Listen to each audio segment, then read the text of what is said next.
Bonjour, vous êtes à Tuscany et je fais le Simplicité 78-41, le pantalon. Je l'ai retracé, là je l'ai taillé. Comme vous voyez, il va pas mal haut en avant, puis en arrière, il est pas mal bas. Ben, ça, c'est un problème récurrent chez moi.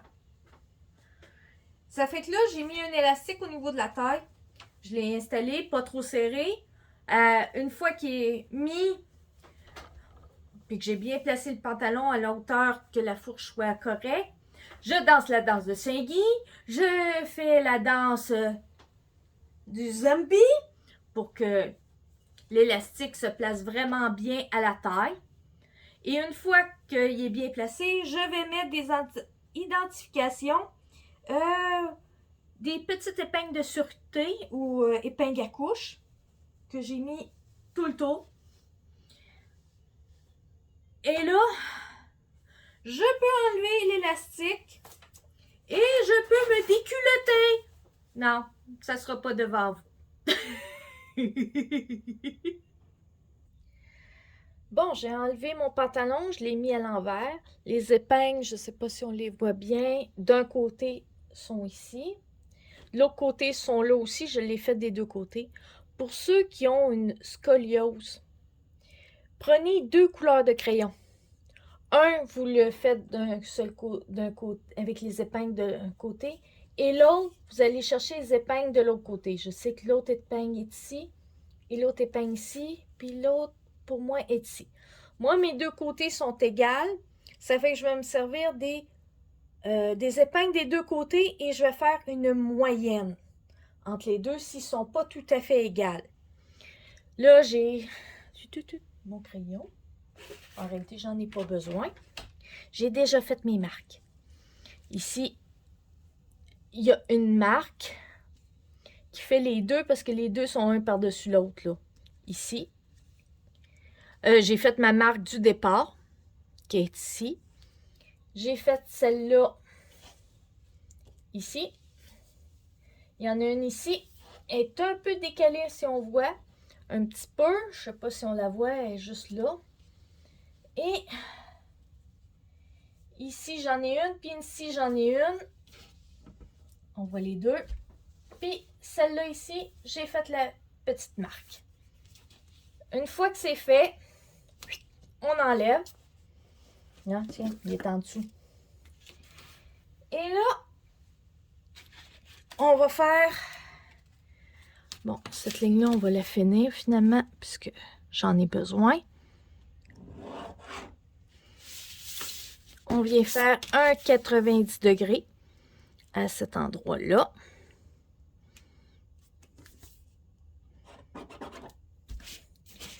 Ici, on finit la ligne, parce que je ne l'avais pas terminée.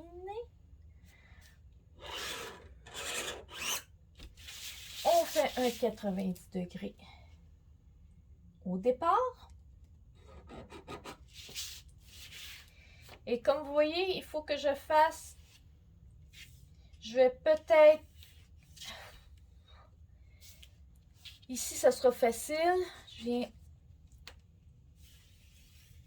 vais peut-être tricher, je vais la monter un peu en avant pour faire une belle courbe ici. Parce que ça vient courber pas mal. Ça fait qu'on va venir ici, peut-être plus, dans mon cas. Je sais que j'ai une... ma taille, elle a tendance à être plongeante en avant. Ça fait que ça, c'est pas nouveau pour moi. Je suis mieux cette courbe-là. Il me semblait que j'avais... Voilà. On va aller avec celle-là. Voilà, tiens. Comme ceci. Ça.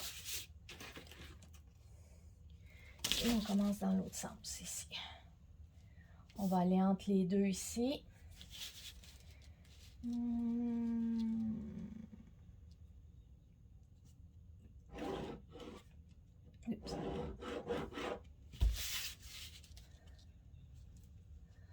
Ça là. Bon, finalement, on va aller.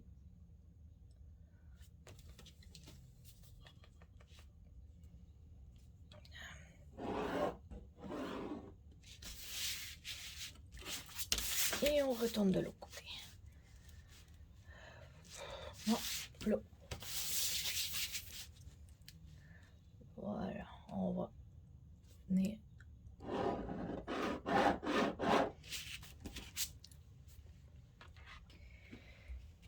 Maintenant que j'ai dessiné ma courbe, il reste à décider comment je veux ma bande de taille. Parce que ça, c'est ma taille réelle sur moi. Est-ce que j'aime mieux que les pantalons, la bande de taille arrive complètement au-dessus de cette ligne-là sur moi? Est-ce que je la veux en dessous ou je la veux en plein centre? Il reste ça à décider. Je risque de prendre le pantalon de pyjama de mon fils que j'ai pas amené ici. Donnez-moi 5 minutes. Bon, je vous présente le Burda Kid hors série 96H. Mon fils avait fait ce pyjama ici. Et j'adorais la bande de taille qui est en 3 sections et que on met du petit élastique grand comme ça. Et comme j'en ai un gros rouleau, on va continuer de cette méthode-là. Elle allait super bien. Et je compte bien que mon fils en recoue un autre de ce type-là. Là, ça, c'était la taille qu'on a trouvée. La bande de taille est de 5 cm. Et moi, je veux la bande de taille plus basse, qui veut dire, je viens retracer la ligne tout le long, 5 cm plus bas, en faisant attention qu'ici, ça soit en 90 degrés, puis à l'autre côté aussi. Et ça, c'est la couture entre le pantalon et la bande de taille. Ici, c'est la bande de taille. Il faudra rajouter marge de couture. Pour le pantalon, la marge de couture s'en vient ici. Pour la bande de taille, la marge de couture va aller de ce côté-là. OK? Ça d'ici à là, c'est... de là à là, c'est pour la bande de taille. De là à ici, c'est pour le pantalon.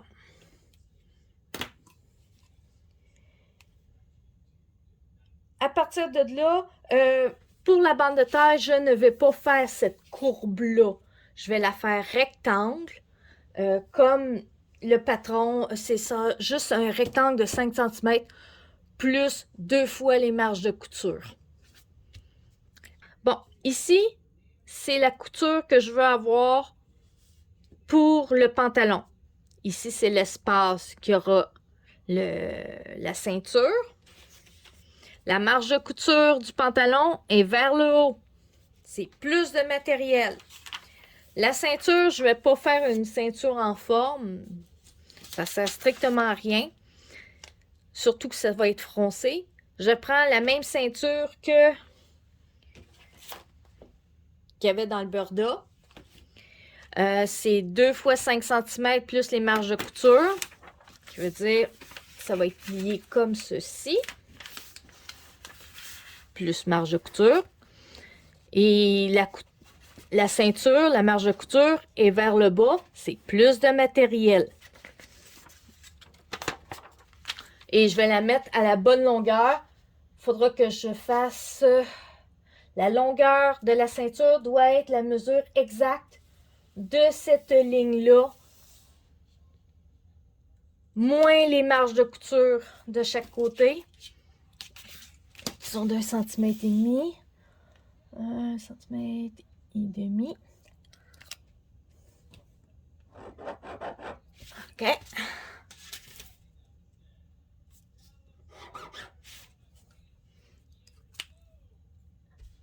En gros, la ceinture est de ce point-là en suivant la courbe jusqu'à ce point-là, fois 2, plus 2 marges de couture pour être capable de la fermer. Ça va être ça. Bon, j'ai fait la bande de taille, qui est la longueur 55,6 cm. Et j'ai rajouté, on ne le voit peut-être pas bien ici, à partir de la couture à ici, j'ai fait un cran que j'ai reporté pour identifier exactement où était le dos. De là à là, de là à cette petite ligne-là, c'est 20 cm. Comme ça, le dos et le devant est bien identifié. Surtout qu'en avant, bon, j'ai fait 2 petits ronds parce que je l'ai fait ouvert. En cas où que je sois obligée de le rentrer complètement ouvert, ben, je l'ai fait double ou je le fais plier, j'ai le choix. Mais j'ai identifié à quel endroit aurait le trou de boutonnière ou l'œillet. Ici, il y a la couture d'assemblage des deux côtés. Et ça, ces deux-là, c'est des coutures pour poser 3 élastiques. Puis ça, c'est la pliure du centre. Ici, en plus de l'élastique, il y aura une corde.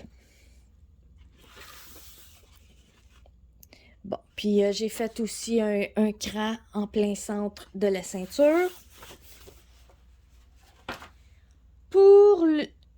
Là, j'ai placé le pantalon.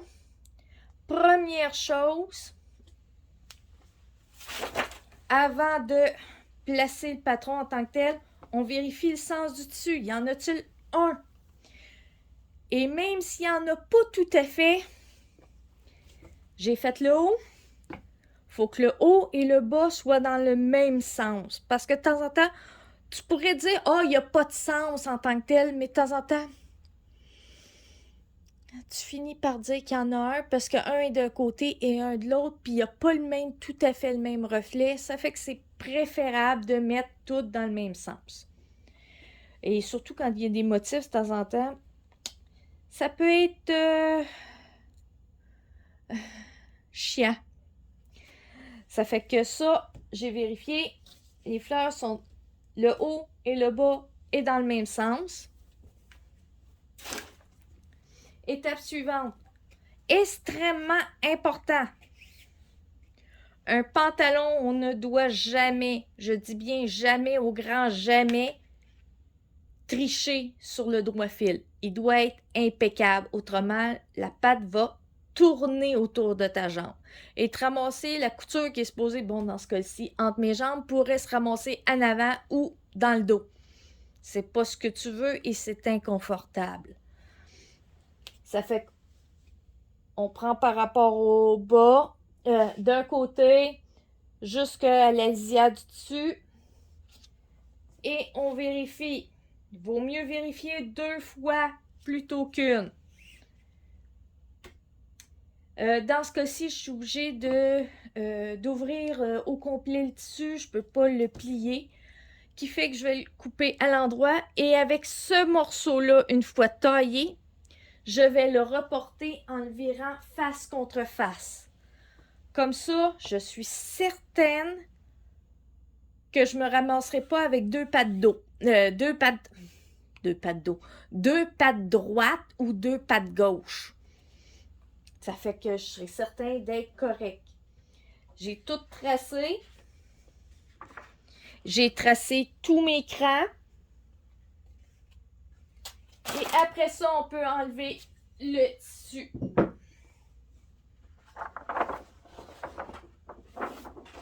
Et ce que je vais faire pour tailler l'autre morceau, je ne taille pas au complet tout de suite. Je vais juste couper le contour un peu plus grand. Et je vais prendre la pièce et le mettre sur le tissu de l'autre côté. Vous allez voir. Maintenant que j'ai enlevé mon morceau, je l'ai taillé plus grand que la ligne. J'ai fait le tour en laissant pas couper sur la ligne que j'ai tracée. Et je l'ai mis dos contre dos pour avoir une pièce droite et une pièce gauche. Chose très importante, le droit fil. Ici, il y a le bord du tissu avec tous les picots. L'autre, il est ici. Je m'organise que la distance d'un bord à picot à l'autre soit égale en haut, égale en bas. Oups. Après ça, je mets mes poids et il me reste juste à découper la pièce. Un conseil pour placer ce tissu-là, organisez-vous que tous les restants, bon, cette partie-là, c'est le restant de la première patte et que le restant de la deuxième patte soit du même côté. Ça peut être pratique d'avoir une longue longueur et que ça soit pas coupé. Pour le reste, le pantalon, il restera juste la bande de taille. Je vais voir où je la place. Est-ce que je la place dans les restants ou si ça sera les demi-dos de mon deuxième haut de pyjama qui va être dans le demi-dos. OK! À la prochaine!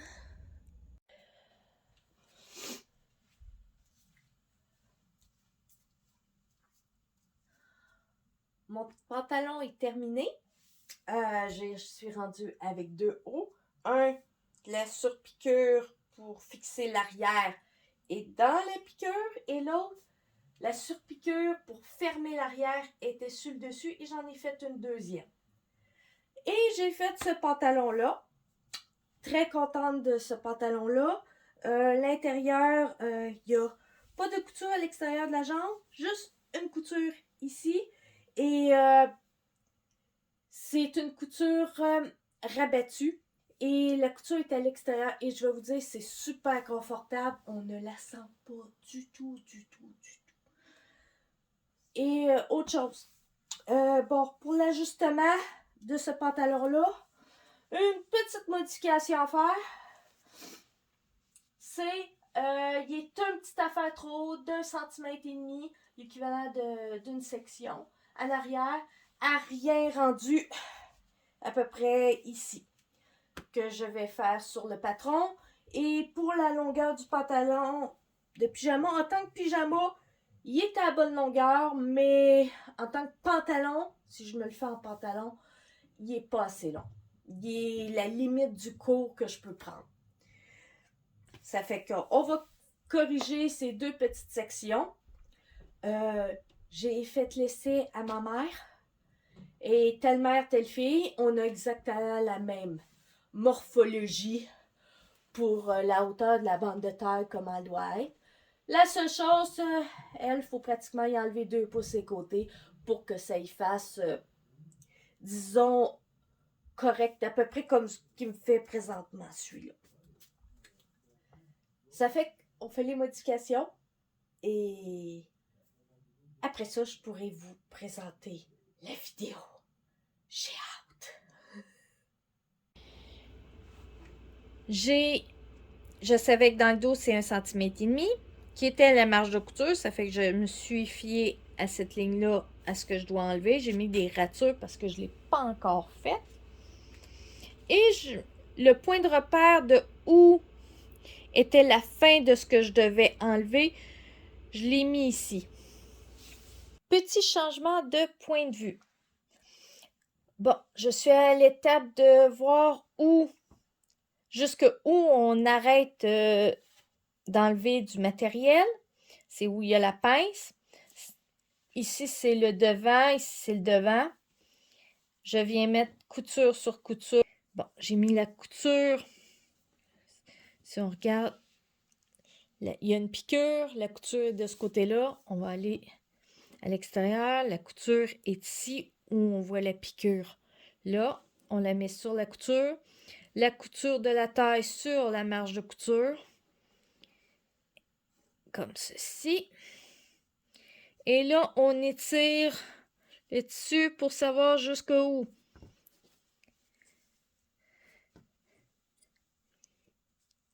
Comme ceci. Et ça arrive ici. Qui fait que j'ai arrêté d'enlever du matériel là. Et j'ai fait ma ligne qui était d'1,5 cm plus loin. On va réapetisser. Dans le dos, c'était 1,5 cm à rien à l'endroit où il y avait la pince. Que j'ai fait une marque. Et là, j'ai fait ma ligne. Après ça, il faut que je retrace ma marge de couture complète. Et me refaire un cran sur la marge de couture à peu près en plein centre pour me donner un petit aide. Et reprendre les mesures pour corriger la bande de taille. Étape suivante. Je viens d'enlever le surplus. J'ai refait ma ligne de marge de couture. J'ai gardé comme la bande de taille. Le premier cran était à 14 pouces. J'ai gardé la mesure du 14 pouces et j'ai mesuré le reste. Et finalement, je n'avais qu'un 16e de pouce à enlever, qui veut dire à peu près 1 mm et demi entre de plus petit la bande de taille et 2 mm, là, si on voit la différence entre les deux lignes ici, c'est vraiment à rien pantoute. Mon pantalon est achevé. Le patron a été corrigé pour la prochaine fois. Bon, il y aura 1,5 cm de moins dans le dos. Je vous aime pour la dernière correction. Il est parfaitement ajusté. Ça fait qu'à partir de maintenant, je pourrais faire d'autres pantalons à volonté de cette manière-là. C'est du moins pantalon pas de couture sur les côtés. Parfaitement ajusté. Youpi! Promis. Pour la longueur du pantalon, ajuster la longueur du pantalon, il est sur une autre vidéo qui a déjà excusez-moi, qui a déjà été publiée. Désolée encore une fois. Et pour le pantalon de ma mère, bon, ça sera sur la prochaine vidéo. 2 pouces de moins ses côtés. Je vais vous montrer comment on fait ça pour un pantalon qui est pas de couture latérale. C'est un peu particulier de la manière qu'on fait. Je vais vous le montrer. Ça fait que si vous avez aimé, un pouce en l'air et abonnez-vous. Je vais vous en faire d'autres modifications et ajustements. Et en passant, pour ma feuille de motivation, en avril, on est le 14 avril et il n'y a que 3 jours que je n'ai pas cousu. Yeah! Je pense que je suis pas trop pire. Bon ben, je vous laisse. À la prochaine!